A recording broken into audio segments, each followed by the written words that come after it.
Elizabeth May, thank you for coming in today. Great to be here, thank you. I want to start, and I want to dive right in and talk about climate change, which is arguably the biggest issue facing the world today. It is. A former mayoral candidate here in town, he finished second last time and third this time. Turns out he's a big climate change denier, and he's been posting a lot of things on social media. And so I've been following and sort of trying to get an understanding of the denier movement. I came across a real scientist. We just talked about her a second ago, Judith Curry, who is coming under attack for engaging with climate change deniers. So I want to ask you two things about this. First, I'm curious what you think about people like Curry, who is critical of the IPCC, the UN panel on climate change. And she argues that engaging with deniers is worthwhile, that admitting some uncertainty in the climate models is okay, and that it's better to engage than sort of dismiss. And I wonder what approach you think is best when it comes to people who deny climate change. Well, first of all, I'm not really comfortable with the term denier because it is kind of pejorative. Like, we mostly use it in terms of people who are just so appalling Holocaust deniers. So that's where that phrase comes from. And I think if we're going to reach people, and we need to reach everyone, because we now face a threat to whether human civilization survives through the lifetime of our children. We really don't need to be dividing ourselves on this. We need to educate everyone. And I think that with the information that's in front of us, there is no space for thinking we're not in real trouble, but we can get out of it. So we need to work together. So I find it, I know other activists and knowledgeable people on climate science will not want to engage or debate with someone, but I'm always very comfortable debating because I've worked on this issue since I was senior policy advisor to the Federal Minister of Environment in 1986. And so I learned I often say I learned my climate science from Environment Canada scientists when they were briefing the minister. This was in the majority progressive conservative government under Brian Mulroney. I was brought in as an environmental lawyer. I wasn't a member of the party. I never was a member of any political party until I joined the Green Party in my 50s. Anyway, never mind, just to say, I think understanding how solid the science is helps people through it. And there are lots of, I'd say, plausible lines from spin that can lead people to think, well, right, how would we know that this is the highest CO2 we've ever had in our atmosphere? How would anyone know that we didn't have instrumentation even 100 years ago? So I like to start by explaining the fundamentals as I learned them, because I learned my climate science before the myth of doubt was invented. It was invented by big oil. It's been very effective in making people doubt what 99% of the scientists who actually work in the field say about where we are right now. And we're in a dangerous place, but we can get through it. But not if we waste our time being divided in factions. I think a lot of people get confused over the difference between probabilities and certainty. Yeah. That, people who maybe don't believe climate change will say that they think it's going to happen, but they don't know for sure. They could be totally wrong, and I think that's very confusing to people. People don't often understand the notion of uncertainty. So back in the 80s, in that period I mentioned, I helped organize the first global international scientific conference on climate change. It was the last week of June in 1988 in Toronto. And it was sponsored by the Government of Canada, the United Nations, the World Meteorological Organization. And that led to, because the people were listening to the science, and you have science from physics, you have science from paleoclimatology, trying to figure out what was the climate that we can figure out from fossilized pollen. You have climate science that deals with marine systems. You have mathematics. You have so many different aspects of science coming in on this question that for policymakers, i.e. politicians, most of whom don't have a scientific background, you've really got a problem of how do you communicate this. So coming out of that late 1980s conference, the Intergovernmental Panel on Climate Change was formed.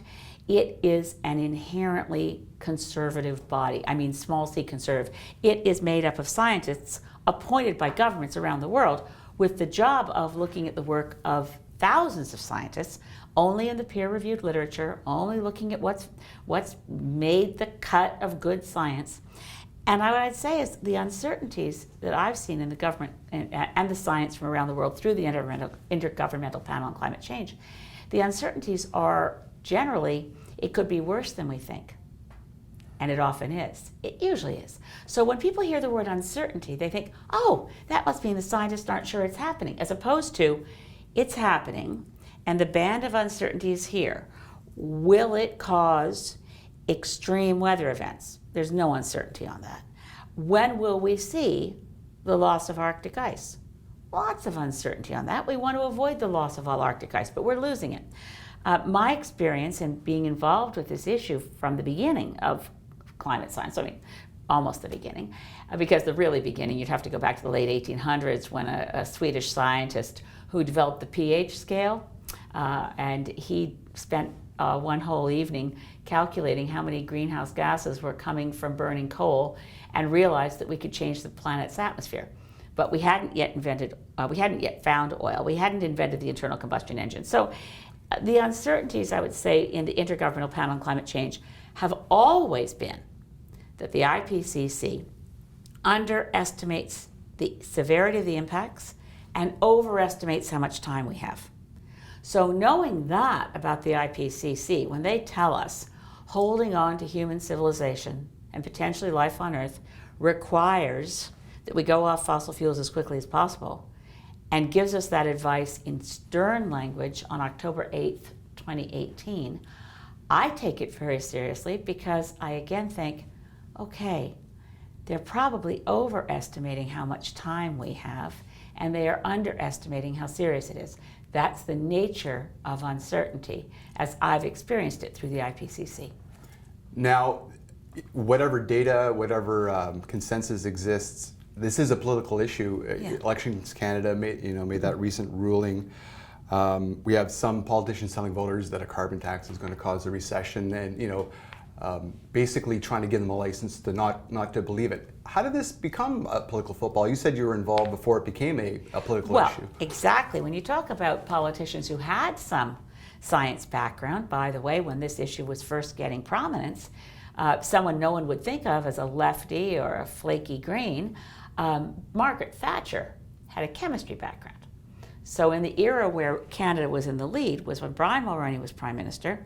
His ideological ally, Margaret Thatcher, was an early climate leader. She set up a climate research group within a university in the UK because she could see this is serious. By the way, the UK now has a very strong record of having reduced greenhouse gases far more than Canada, far faster. It shouldn't be political, and it's really only become political in Canada and the US. Around the world, you have right-wing leaders, like, for instance, Sarkozy in France. Sarkozy was pretty much on the French right, and he was there. He was the first world leader I ever heard say, human civilization itself is at risk. We must do more. So you've got this strangeness. I think it started from the US, and sometimes things that start in the US as political trends, kind of by osmosis, by media, they trickle into Canada. Yes, exactly.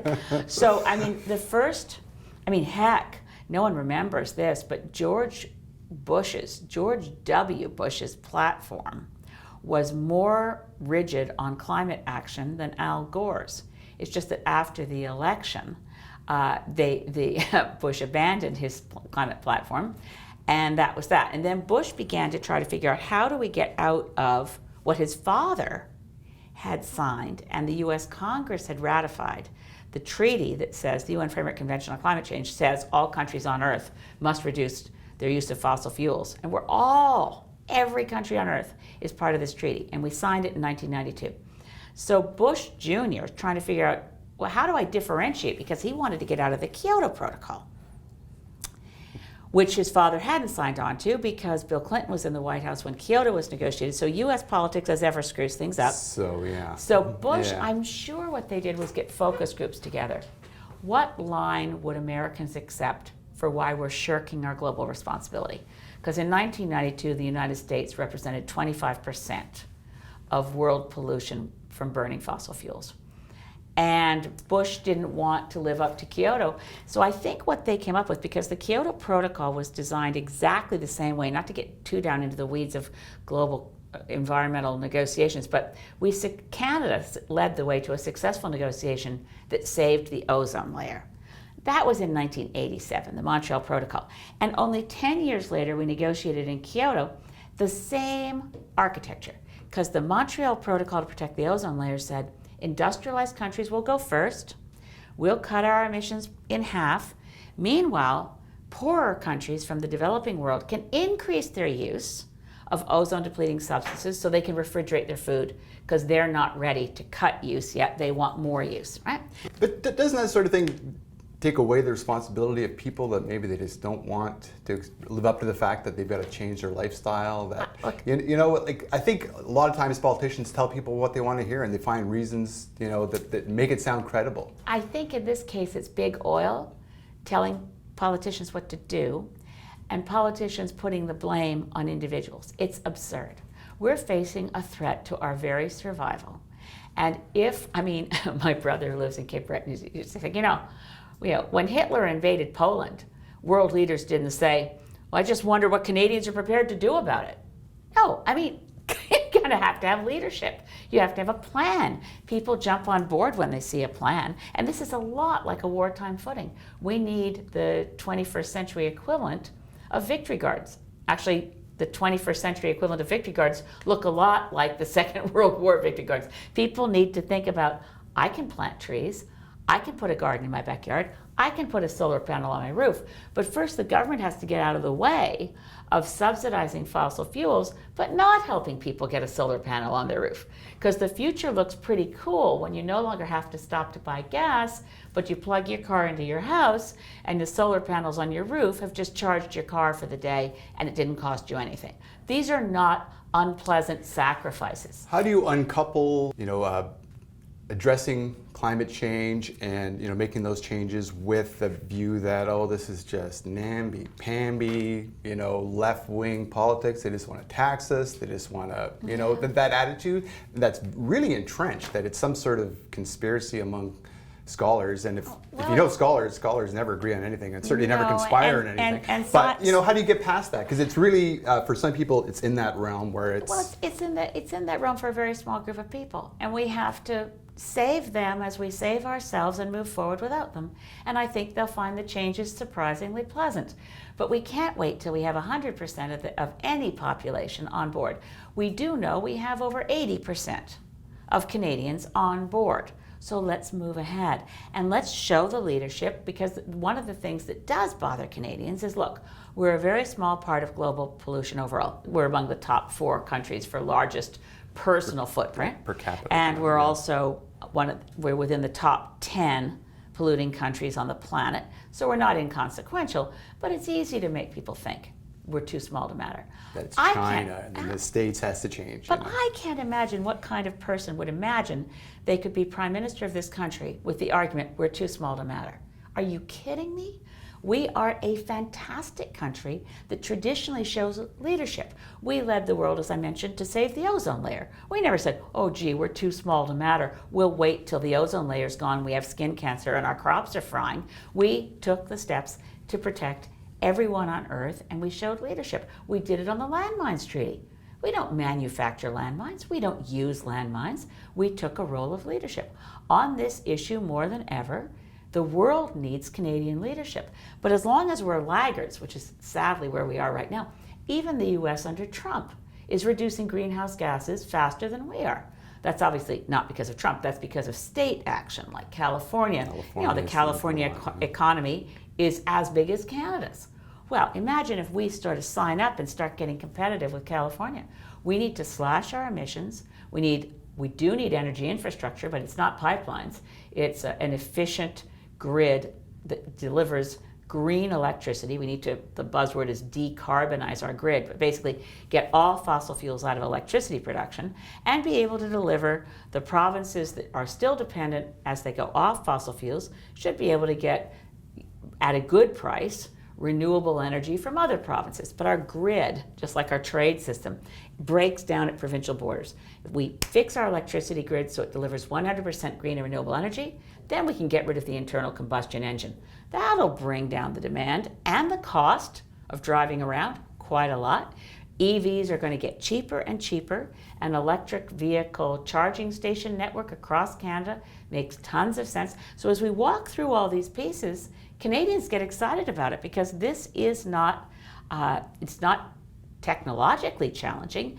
It's not economically challenging. We do need to make sure we protect workers in sectors that are going to be impacted, but we've got plans for that. What we can't do is sit back and do nothing, because in a very short period of time, it will be too late for us to do anything that matters, because there is such a thing as runaway global warming, where the processes we launch through our own emissions start creating what scientists call positive feedback loops. So the more our forests are on fire, the more they're emitting carbon dioxide to the atmosphere. The so more the damage increases. Exactly, Yeah. and then it becomes unstoppable.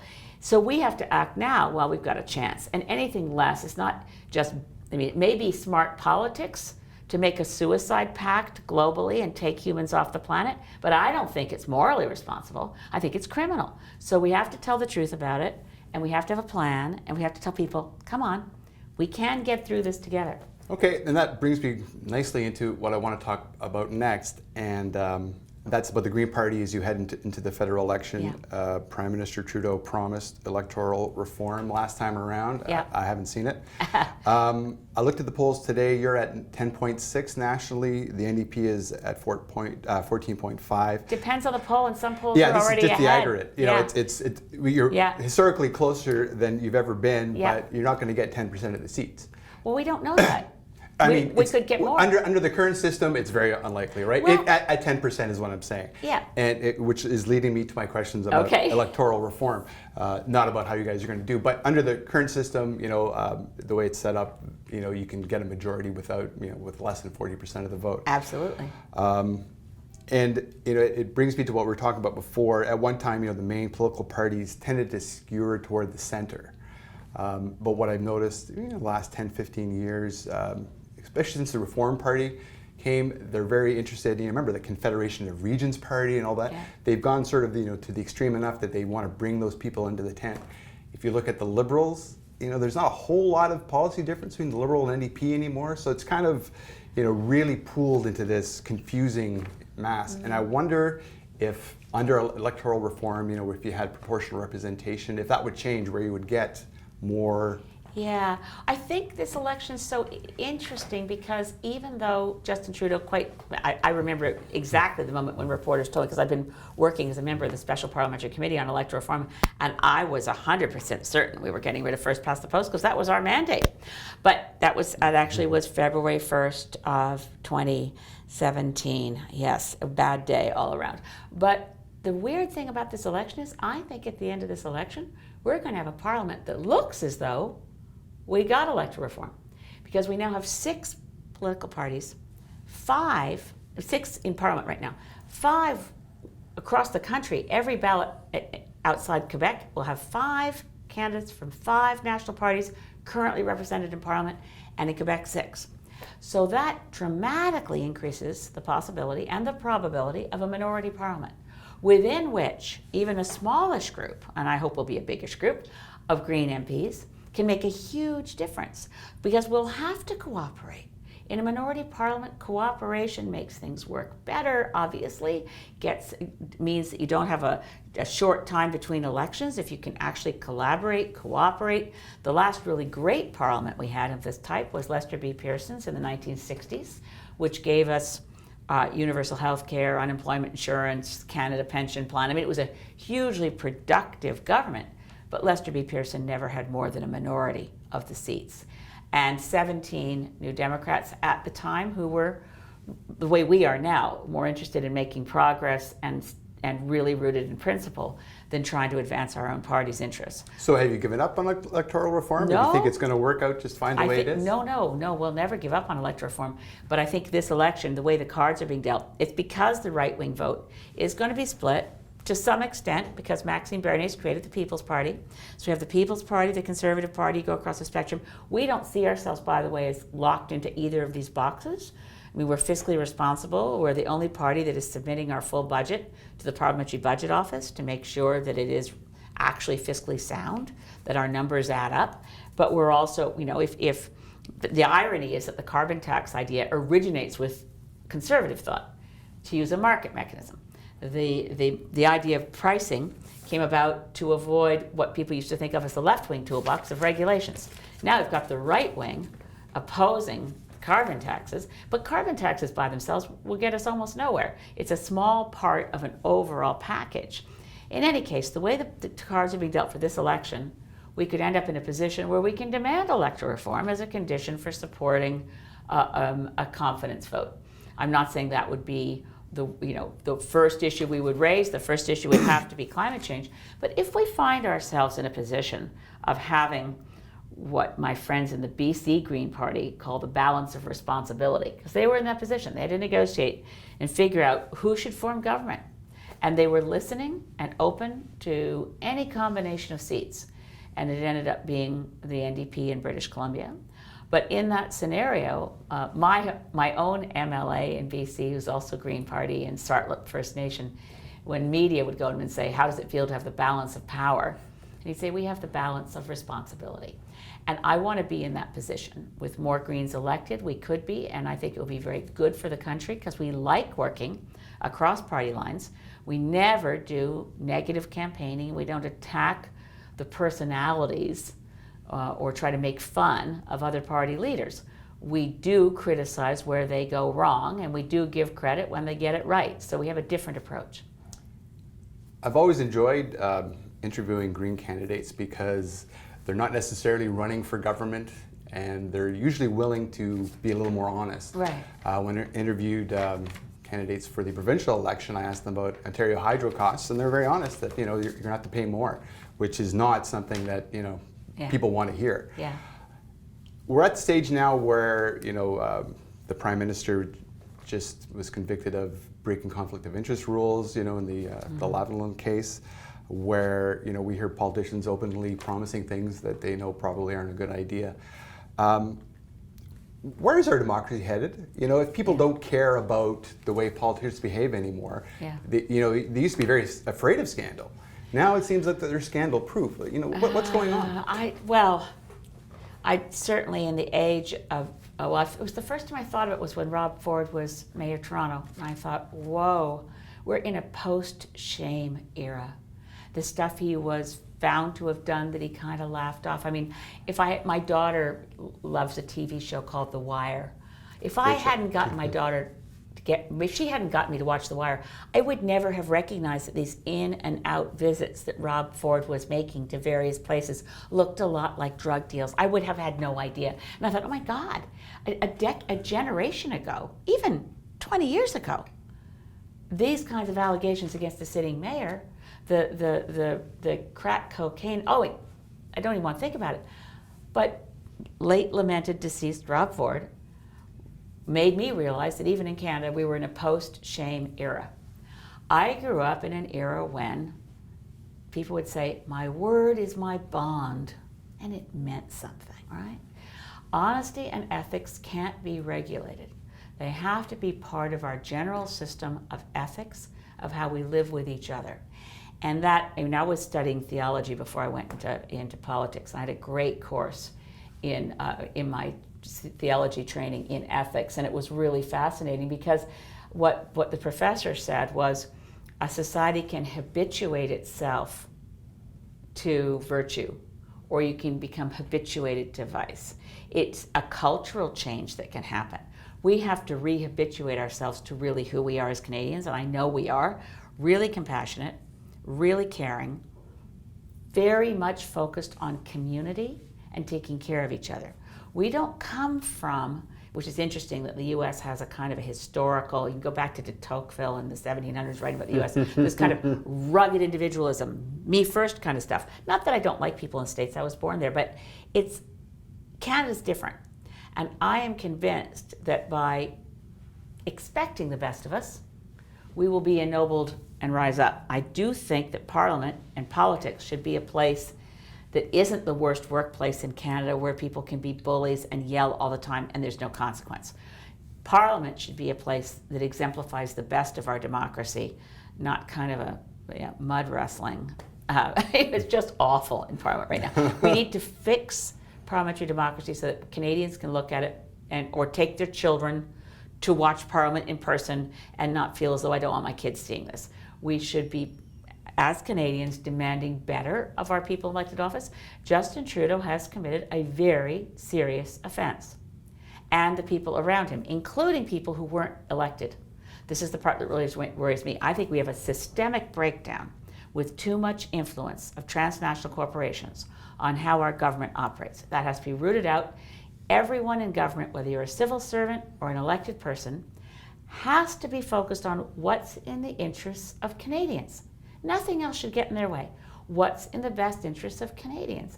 And that means a very very large broom needs to move into Ottawa. But when we're in a situation where, someone might say, sure, Trudeau did this, but, I'm really afraid of Andrew Scheer, so Yeah. I'm still voting for Trudeau.